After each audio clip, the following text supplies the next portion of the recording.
Vila-real, especial retallades de Benlloc. Benlloc anuncia un nou paquet de retallades per valor de 600.000 euros que deixen sense atendre compromisos i necessitats del poble. Les retallades anunciades per Benlloc deixa el regant sense les ajudes promeses a principi d'any, elimina les ajudes a l'ocupació tan necessàries per als veïns que estan al paro, anul·len la reforma de les voreres del camí L'Ermita, suprimís el carril bici anunciat a l'inici d'any i anul·la les millores en jardins promeses, entre d'altres. La irresponsabilitat en la gestió de Benlloc fa que apliqui retallades als veïns per a poder seguir gastant en capritxos, com ell mateixa va reconèixer la setmana passada. Lo que fem és gastar en altres coses menys, deixar de fer inversions que serien necessàries en aquests moments per adquirir el gran casino. I ja està. Com explica molt bé, les retallades sols són per als veïns i no per a ell i els seus capritxos. De fet, aquesta mateixa setmana ha gastat més de $500.000 tapant els forats pressupostaris generats en les diferents regidories. Ara ens aplica a tots unes retallades per eixa mateixa xifra, fent-nos pagar a tots els veïns a escote els seus excessos.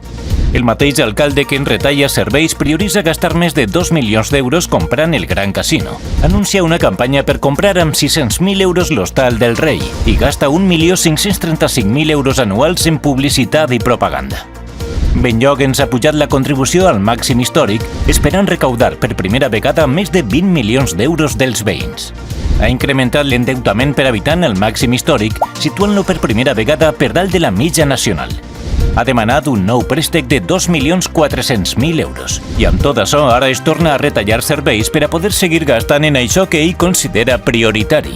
Comprar palaus al carrer Major i molta publicitat i propaganda amb la que camuflar la seva desastrosa gestió. I quan el Partit Popular intenta explicar tot això al plenari, ell, abusant de la seva majoria absoluta, pretén impedir-ho. Després dels 15 minuts d'insults que m'ha dedicat... Jo no he insultat a ningú. Sí. Jo no he insultat a ningú. Jo li he valorat la seva gestió. No he insultat a ningú en tot el dret del món. Doncs ara vaig a valorar jo la seva. No, vostè no té dret a valorar la meva gestió. Les retallades de PSOE i Compromís afecten a tots els àmbits. Aquesta setmana, els pares del Col·legi José Soriano s'han manifestat també en contra de les retallades educatives de PSOE i Compromís en Vila-real. El PP ha mostrat una vegada més el seu suport a aquestes justes reivindicacions dels pares i ha impulsat una declaració institucional per donar-los suport. Treballant per un Vila-real millor, Partit Popular.